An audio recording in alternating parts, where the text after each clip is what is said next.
দর্শক, নগরবাসীর ঈদযাত্রার খবর জানতে আমরা এবারে চলে যাব ঢাকা এবং ঢাকার বাইরে। আমরা শুরুতেই চলে যেতে চাই আমাদের স্পেশাল করেসপন্ডেন্ট তামজিদ সুমনের কাছে। তিনি আছেন রাজধানীর কমলাপুর স্টেশনে, সেখান থেকে সরাসরি যুক্ত হচ্ছেন।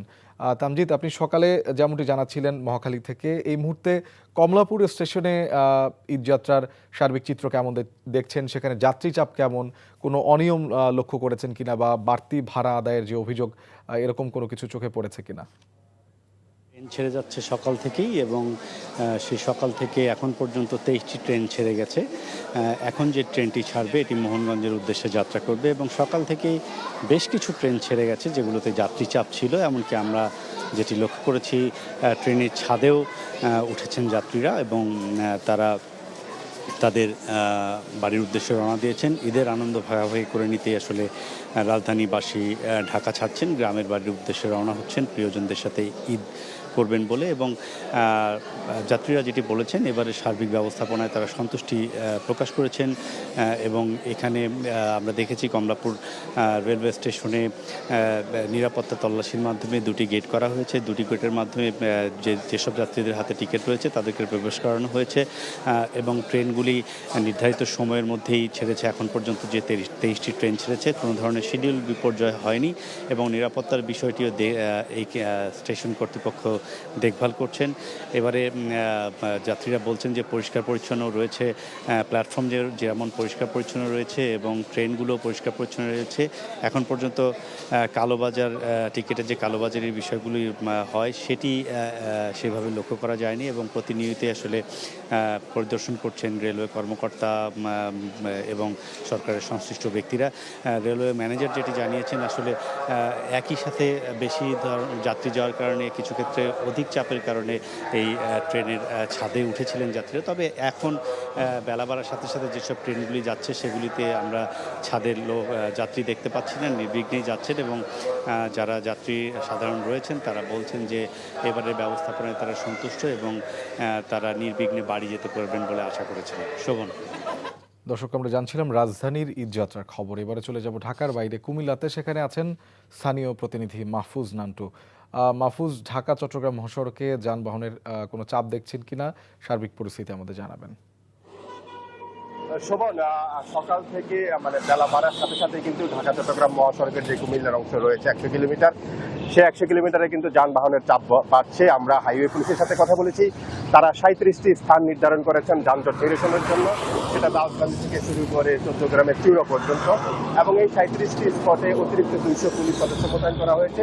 যানজট সহ যে কোনো প্রকার দুর্ঘটনা যেন তারা দ্রুত এড়াতে পারে সেই জন্য 200 অতিরিক্ত পুলিশ সদস্য মোতায়েন করা হয়েছে। পাশাপাশি হাইওয়ে পুলিশের সাথে কুমিল্লা জেলা প্রশাসনের যে সমাবেশ হয়েছে সেখানে কিন্তু তারা জানিয়েছে যে 11টি স্পটে কিন্তু রোভার স্কাউটের সদস্যরাও কিন্তু যানজট নিরসন সহ অন্যান্য যে সমস্যাগুলোতে সেগুলো যেন তারা দ্রুত নিরসন করে যারা ঘরমুখ মানুষ রয়েছেন তাদের বাড়ি ফিরতে যেন তারা এই সহায়তা করা যায়, সেজন্য কিন্তু সদস্যরাও কাজ করছে। আমরা এই মুহূর্তে আছি কুমিল্লা সদর উপজেলার আলেখাচর এলাকায় এবং আমরা এসে এখানে দেখলাম যে মহাসড়ক জুড়ে কিন্তু আসলে উল্লেখযোগ্য তেমন কোথাও যানজট নেই, তবে বিভিন্ন স্পটে কিন্তু গাড়ির চাপ রয়েছে প্রচুর। হাইওয়ে পুলিশ আমাদেরকে জানিয়েছেন যে তারা সকাল থেকে শুরু করে রাত পর্যন্ত কিন্তু পালাক্রমে তাদের দায়িত্ব দেওয়া হয়েছে এবং জেলা প্রশাসন থেকে জানিয়ে দেওয়া হয়েছে যে 5টি উপজেলার উপর দিয়ে এই মহাসড়কটি বয়ে গেছে সেইখানের যে উপজেলা নির্বাহী অফিসার এবং যিনি এসিলেন্ট রয়েছেন তারা কিন্তু সার্বিক মনিটরিং করছেন। তবে কোথাও কোথাও কিন্তু এখন পর্যন্ত আমরা কিছু অভিযোগ পেয়েছি যে ঈদ উপলক্ষে বিভিন্ন বাস চালক কিন্তু বাড়তি ভাড়ার একটি প্রবণতা তাদের তৈরি হয়েছে এবং এই বিড়ম্বনা ছাড়া ঢাকা চট্টগ্রাম মহাসড়কে এই মুহূর্তে আসলে তেমন কোনো যানজট বা অন্য কোনো সমস্যা নেই। অনেকটা শক্তি নিয়ে নারীর টানে বাড়ি ফিরছেন ঈদে ঘরমুখ মানুষজন। শোভন। দর্শক, আমরা কুমিল্লা থেকে জানছিলাম ঢাকা চট্টগ্রাম মহাসড়কের খবরাখবর। এবারে চলে যাচ্ছি টাঙ্গাইলে, সেখানে আছেন স্টাফ করেসপন্ডেন্ট মোহাম্মদ হোসেন। মোহাম্মদ, ঈদে ঘরমুখ মানুষের চাপের কারণে ঢাকা টাঙ্গাইল মহাসড়কের চিত্র কেমন দেখছেন?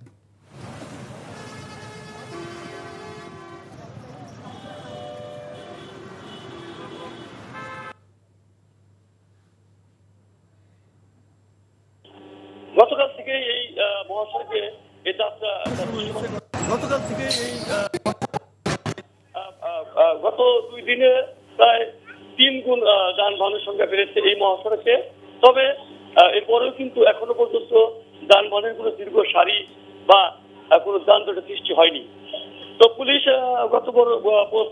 প্রতি বছরের মতো পুলিশ, টাঙ্গাইল জেলা পুলিশ কিন্তু এবারও নির্বিঘ্নে মানুষের যাতায়াত নিশ্চিত করার জন্য নানা পদক্ষেপ নিয়েছে।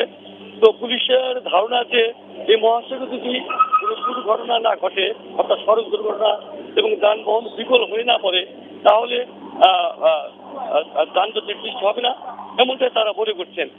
এদিকে চালক এবং যাত্রীদের সাথে কথা বলেছি, তাদের কথা হলো যে মহাসড়কে যদি পুলিশ এবং প্রশাসনের যে ব্যবস্থাপনা, যে উদ্যোগ, সেগুলো যদি পুরোপুরি নিশ্চিত হয় তাহলে অনেকটা যানজট এড়িয়ে যাওয়া সম্ভব। আমি আরেকটা জিনিস আপনাকে জানিয়ে রাখতে চাই, গত 24 ঘন্টায় কিন্তু আমাদের যে যমুনা সেতু আছে, যমুনা সেতুতে প্রায় 47,000 যানবাহন পারাপার হয়েছে, যা স্বাভাবিকের তুলনায় প্রায় 3 গুণ বেশি। আমি এই মুহূর্তে দাঁড়িয়ে আছি এলেঙ্গা, যে এই মহাসড়কের এলাঙ্গা নামক জায়গা, এই জায়গাটা কিন্তু খুব জন্য, কারণ এখানে ফ্লাইওভার কাজ চলছে। দর্শক, আমরা জানছিলাম ঢাকা ও ঢাকার বাইরের ঈদযাত্রার খবর।